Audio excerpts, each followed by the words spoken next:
Hello everyone, welcome back to my video once again. Today, in this video, I'm going to share with you the hard question solution. So let's get started the video.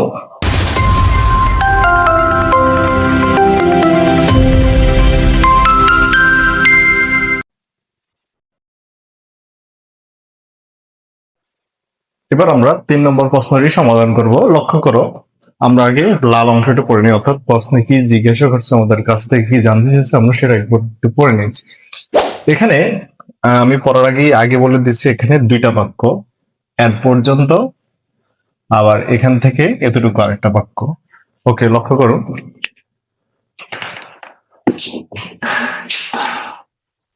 করুন। Read read অর্থাৎ পড়ো। কি পড়তে বলছে? The above passage, মানে above মানে উপর, আর passage মানে অনুচ্ছেদ, উপরের অনুচ্ছেদ। আর দা মানে সেটি, উপরে অনুচ্ছেদটি পড়তে বলছে। অ্যাগেইন মানে কি? আবার। অ্যাগেইন মানে কি? আবার পড়তে বলছে। অ্যান্ড এবং ফিল পূরণ করো। কি পূরণ করতে বলছে? কি পূরণ করবো আমরা? ইন মধ্যে, কিসের মধ্যে? ইস গ্যাপ মানে হচ্ছে ফাঁকা জায়গা, এই খালি জায়গাগুলো। আর ইচ মানে হচ্ছে প্রত্যেক। ইচ শব্দের অর্থ প্রত্যেক, ইন মানে মধ্যে। প্রত্যেক ফাঁকা জায়গাগুলোর মধ্যে আমাদের পূরণ করতে হবে। কি দিয়ে পূরণ করবো? উইথ মানে হচ্ছে দিয়ে। উইথ মানে কি? দিয়ে। কি দিয়ে?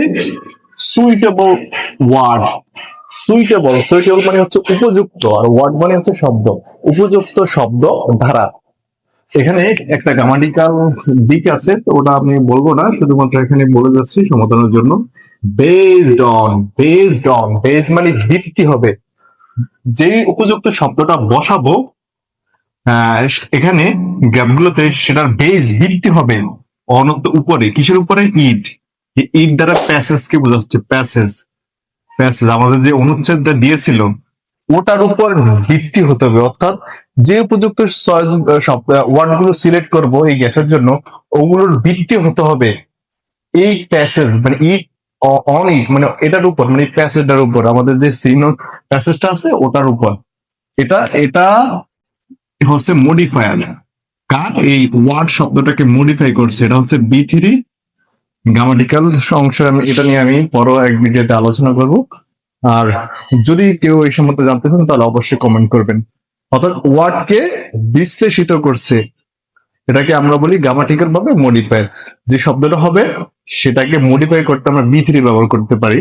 এটা আরো ডিটেলস আলোচনা আছে, এখানে শুধু এটাই মনে করেন, এটার ব্যাখ্যা করার জন্য আমরা B3 ব্যবহার করি। অর্থাৎ ওই শব্দটার ভিত্তি হবে প্যাসেজের উপর। ভিত্তি প্যাসেজের উপর মানে কি? মানে এটার ওয়ার্ড গুলো এইভাবে আমি সিলেক্ট করব, যে ওয়ার্ড গুলো বসে না কেন, যা যে শব্দটা ওই প্যাসেজের কি করে, প্যাসেজের অনুসারে শব্দটা এখানে যে হয়, অর্থাৎ অর্থ ঠিক রাখে।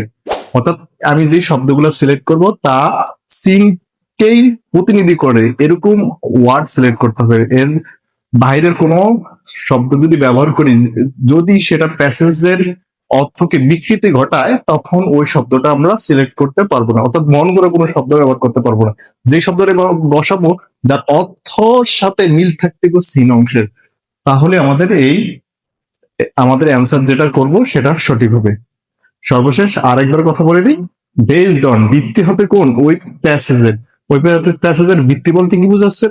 ভিত্তি বলছে মানে তার প্রতিনিধি করবে, অর্থাৎ তার অনুসারে। আশা করি বিষয়টা ক্লিয়ার হয়েছে। ধন্যবাদ। এবার আমরা প্রশ্নটি সমাধান করবো। লক্ষ্য করুন, আমরা প্রথম লাইনটার দিকে তাকাই একটু। প্রথম লাইনটা হচ্ছে এতটুকু। আর প্রথমে আমরা বাক্যটাকে বোঝার জন্য আগে টেন্স, এটা কোন টেন্স আছে সেটা আমরা দেখবো। এখানে লক্ষ্য করুন, এটা হচ্ছে অ্যাডভার্ব, এটার জন্য স্টিল শব্দের অর্থ এই পর্যন্ত। অ্যাডভার্ব এটা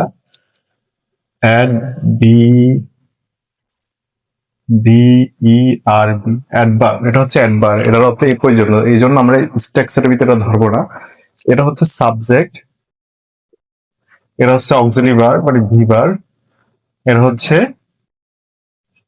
B1 প্লাস আইএনজি। এটার মেইন ভার্বটা ছিল পোজ মানে হচ্ছে জাহির করা বা হাজির করা।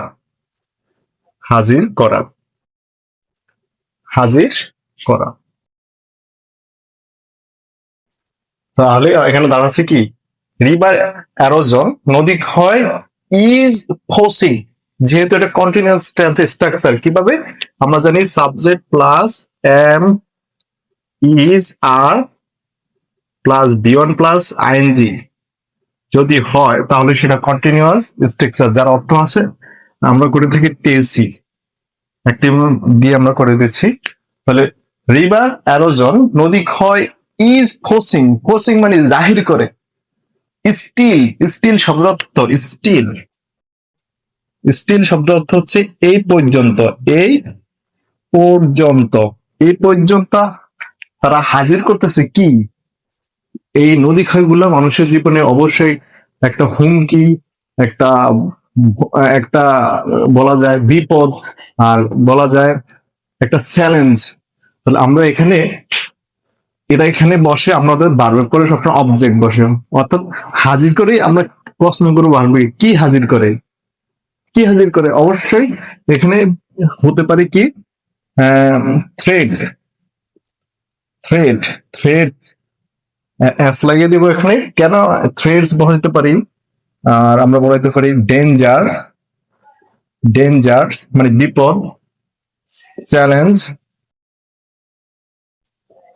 চ্যালেঞ্জ, এই চ্যালেঞ্জ শব্দের অর্থ বিপদ, অর্থাৎ থ্রেডস, থ্রেড মানে হুমকি, ডেঞ্জার মানে বিপদ, চ্যালেঞ্জ এটাও এক ধরনের বিপদ, চ্যালেঞ্জকে আমরা বলি, অর্থ করে থাকি। তাহলে এখানে এখানে আমরা যে কোনো একটা বসাইলে হবে, আমি এখানে একটা বসে দিচ্ছি থ্রেড, টি এইচ আর ই এ টি, এখানে আমাদের অ্যাজ দিতে হবে, কেন, কারণ নদী ক্ষয় তো আমাদের একটা হুমকি দেয় না, অনেক ধরনের হুমকি হয়, আর এদিক থেকে আমরা ভেবে এটাকে বহুবচন করতে পারি।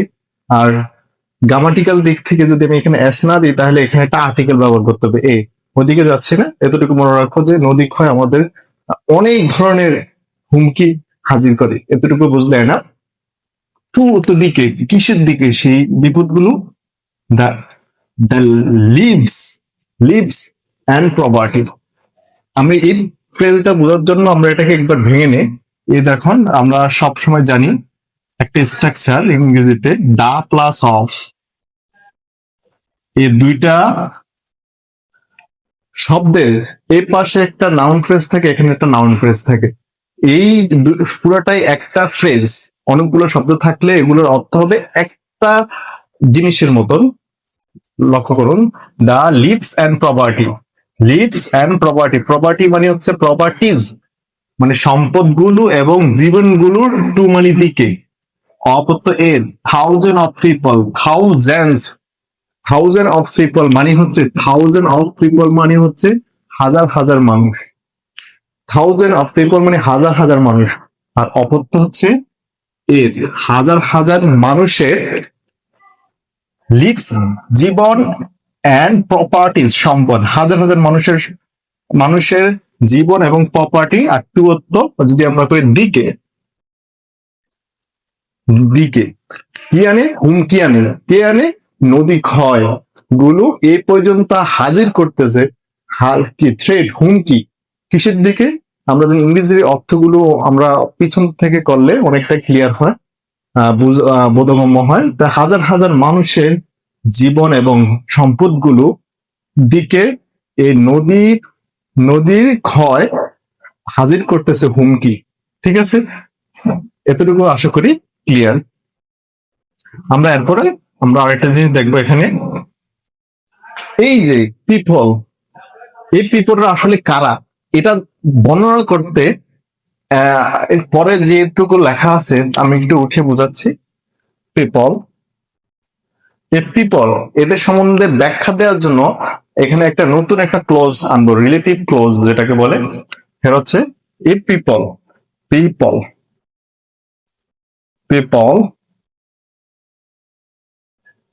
হু যারা, আর লিভিং, লিভিং, লিভিং যারা বাস করতেছে, ক্লোজ টু, ক্লোজ টু দা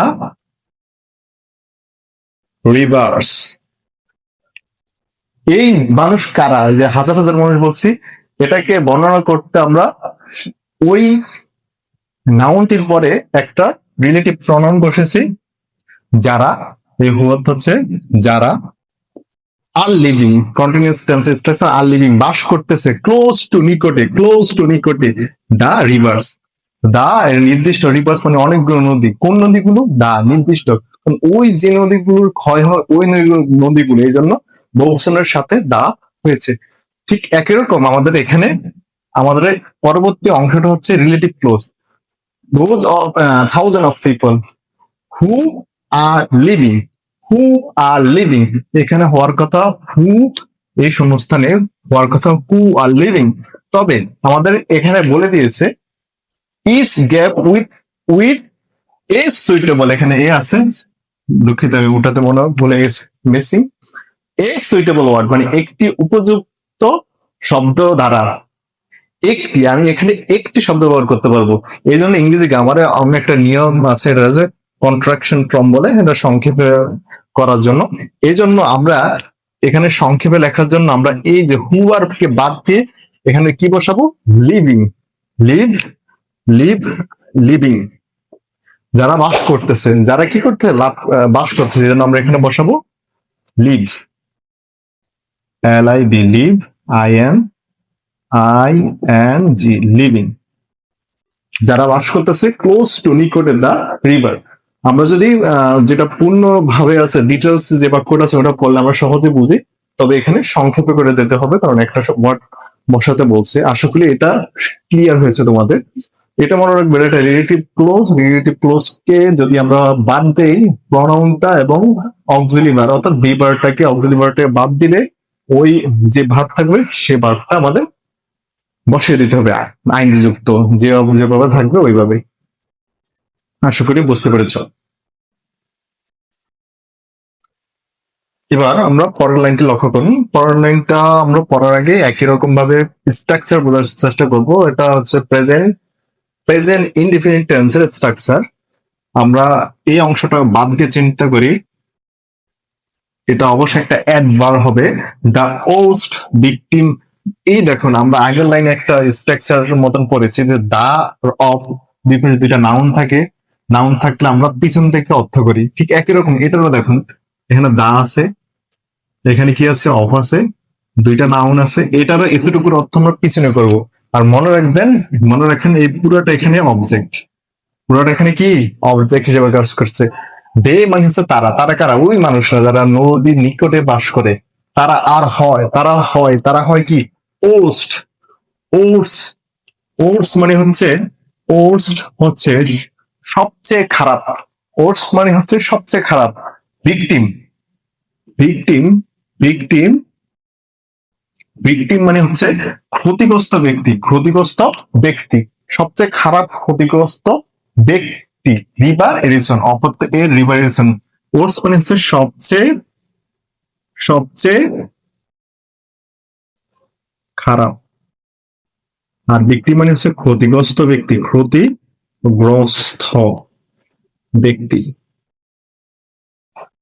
তাহলে দে তারা আর হয়, আমরা বলছিলাম এই ধরনের স্ট্রাকচার থাকলে পিছন থেকে অর্থ করবো।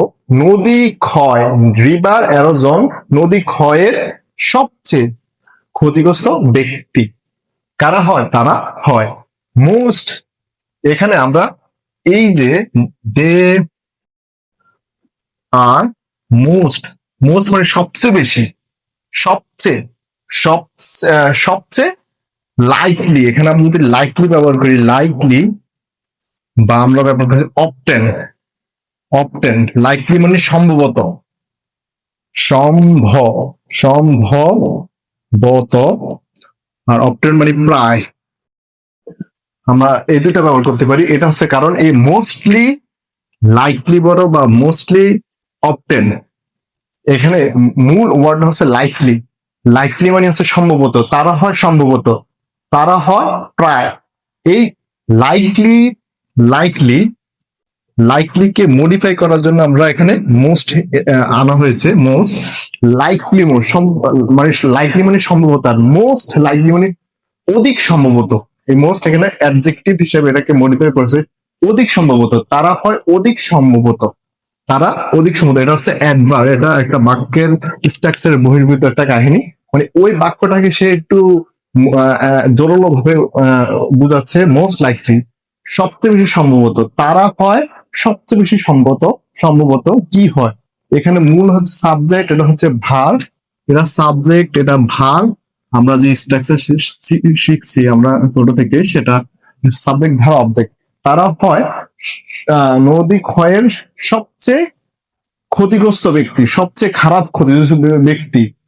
এরপর এটা পুরো বাক্যটাকে মডিফাই করলে হয় মোস্ট লাইকলি, অধিক সম্ভবত। আশা করি বুঝতেছেন এখানে কি হবে, এখানে হবে লাইকলি, যেহেতু মোস্ট মোস্ট ডে আছে, তাহলে এখানে আমরা লিখতে পারি লাইক, অথবা মোস্ট লাইকলি, অথবা মোস্ট অফটেন। যেটাকে অনেকে আবার এটাকে এটার উচ্চারণ দুইটা, অফটেনও বলা যায়, আবার এটার উচ্চারণ অফটেনও বলা যায়, টিটা সাইলেন্টও বলা যায়। আশা করি বুঝতে পেরেছেন। এবার আমরা পরের বাক্যটা দেখবো। পরের বাক্যটা হচ্ছে এখান থেকে এতটুকু, লক্ষ্য করুন। এখানে সাবজেক্ট হচ্ছে অ্যাবাউট 1 লাখ। এখানে মূল নাউনটা হচ্ছে সাবজেক্ট, যেহেতু নাউন হয় পিপল, এই পিপলকে মডিফাই করার জন্য বলা হয়েছে 1 লাখ। অ্যাবাউট মানে হচ্ছে প্রায়, প্রায় 1 লাখ, 1 লাখ মানুষ। আর এটা একটা adjective, adverb, sorry, each year, প্রত্যেক বছর, ইচ ইয়ার মানে হচ্ছে প্রত্যেক বছর, এটা একটা অ্যাডভার্ব, অ্যাডভার্বিয়াল ফ্রেজ বলা যায়, প্রত্যেক বছর। এটা হচ্ছে সাবজেক্ট আমাদের, প্রায় 1 lakh people, people homeless. Homeless মানে কি, বাড়িহীন, বাড়িহীন, বাড়িহীন, বাড়িহীন, বাড়ি, বাড়িহীন, এটা একটা অ্যাডজেক্টিভ। এখান থেকে আমরা দেখতে পাচ্ছি এটা একটা কি, বাড়িহীন মানে এটা একটা অ্যাডজেক্টিভ। তারা কি হয়, কোন অবস্থা হয়, বাড়িহীন অবস্থায় হয়, এটা অবস্থা বোঝায়। তার গুণ, আহ, আমরা জানি অ্যাডজেক্টিভ হচ্ছে কোন একটি ব্যক্তির গুণ, অবস্থা বোঝায়, যেই শব্দ দ্বারা তাকে আমরা অ্যাডজেক্টিভ বলে থাকি। তাহলে প্রত্যেক বছর, ইচ মানে প্রত্যেক, ইচ মানে হচ্ছে প্রত্যেক, ইয়ার মানে প্রত্যেক বছর, অ্যাবাউট মানে হচ্ছে প্রায়। এখানে অ্যাবাউটটা প্রিপোজিশন নয়, এখানে এটা অ্যাডজেক্টিভ হিসেবে কাজ করেছে। অ্যাবাউট মানে প্রায় 1 লাখ অফ পিপল, 1 লাখ মানে 1 লাখ পিপল বাড়িহীন হয়। আমরা একটা স্ট্রাকচার জানি, সাবজেক্ট আর অ্যাডজেক্টিভ থাকলে এখানে অবশ্যই কি হয়, মাঝখানে বিভার হয়, সাবজেক্ট প্লাস বিভার প্লাস অবজেক্ট। আর যেহেতু এটা চিরন্ত সত্য, তাহলে অবশ্যই সেটা প্রেজেন্ট ইন্ডিপেন্ডেন্ট থাকবে। আর প্রেজেন্ট ইনডিফিনিট বিভার থাকে কি কি আমরা জানি, এম, ইজ, আর। কিন্তু এখানে সাবজেক্টটা কি, সাবজেক্টটা হচ্ছে প্লুরাল, সাবজেক্টটা কি প্লুরাল, সেহেতু এখানে প্লুরাল ভার্ব আসবে। প্লুরাল মানে হচ্ছে কি আর, এই জন্য এখানে আমরা বসাবো আর। তবে এখানে যদি কেউ চায়, সেখানে এখানে আরেকটা জিনিস ব্যবহার করতে পারে, সেটা হচ্ছে বিকাম। বিকাম শব্দ অর্থ পরিণত হওয়া, দুইটাই সঠিক। এখানে কেউ চাইলে বিকামও দিতে পারে। কিভাবে, এবার আমরা যদি পুরো বাক্যের অর্থ বলি, ইচ ইয়ার প্রত্যেক বছর, অ্যাবাউট 1 লাখ পিপল, 1 লাখ, 1 লাখ জনগণ, আর হয় হোমলেস বা বিকাম মানে পরিণত হয়, বিকাম বলে নেই, অর্থটা পরিণত হয়, পরিণত, পরিণত হয়। তো আদত্ত হয় বা পরিণত হয়, হোমলেস বাড়িহীনে পরিণত হয় বা হয়। ফর রিভার অ্যারোজন, ফর অর্থ জন্য, কিসের জন্য, যেহেতু একটা প্রিপোজিশনাল ক্লজ, এটা একসাথে অর্থ বলতে গো। ফর রিভার অ্যারোজন, নদী ক্ষয়ের জন্য, কোথায়, ইন বাংলাদেশ। এটা একটা প্রিপোজিশনাল ক্লজ, সরি ক্লজ না, এটা ফ্রেজ, দুইটি প্রিপোজিশনাল ফ্রেজ। ক্লজ আর ফ্রেজের মধ্যে পার্থক্য হচ্ছে, যে শব্দগুচ্ছের ভিতরে সাবজেক্ট ভার্ব থাকবে, এরা যে সেটাকে বলবো আমরা ক্লজ, যেটা ভিতরে সাবজেক্ট থাকবে না, ভার্ব থাকবে না, সেটা হচ্ছে ফ্রেজ। দুইটি থাকতে হবে। আশা করি এই লাইনটা বুঝতে পারছো। অর্থাৎ এই লাইনটা আমাদের বলতে চাইছে যে প্রত্যেক বছর প্রায় 1 লাখ মানুষ পরিণত হয় বাড়িহীন ওই বাংলাদেশে নদী ক্ষয়ের জন্য, ফর রিভার এডিশন। শেষের লাইনটা দেখেন, শেষের লাইন, এবার আমরা শেষ লাইনে চলে এসেছি।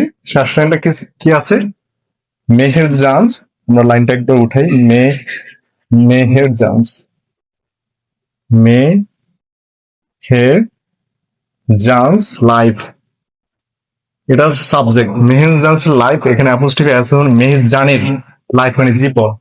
ইজ হয় জাস্ট, জাস্ট মানে এখানে হচ্ছে মাত্র, ইজ অর্থ হয় মেহেরজানের জীবন, মেহেরজানস লাইফ মানে হচ্ছে মেহেরজানের জীবন, আর অর্থ হয় জাস্ট মাত্র, ওয়ান একটি।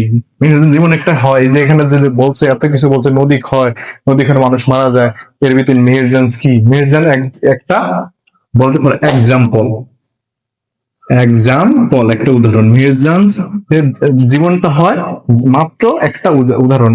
এই উদাহরণের আরো ইংরেজি আছে, সেটা হচ্ছে ইনস্ট্যান্ট, ইনস্ট্যান্স, দুইটা অর্থে উদাহরণ। অর্থাৎ মেহেরজান লাইফ, মেহেরজানের জীবন, আর হয় জাস্ট মাত্র ওয়ান ইনসিডেন্ট বা ওয়ান এক্সাম্পল, একটা উদাহরণ। আশা করি সম্পূর্ণ এই এটাকে কি বলে, ফিল ইন দ্য গ্যাপসটা বুঝতে পেরেছো। যদি তোমাদের এই বিষয়ে আর কোনো প্রশ্ন থাকে জিজ্ঞাসা করা, grammatical any problem, please comment me. এর পরবর্তী ভিডিওর জন্য সবাই অপেক্ষা করবে, ততক্ষণ সবাই সুস্থ থাকবে। খোদা হাফেজ।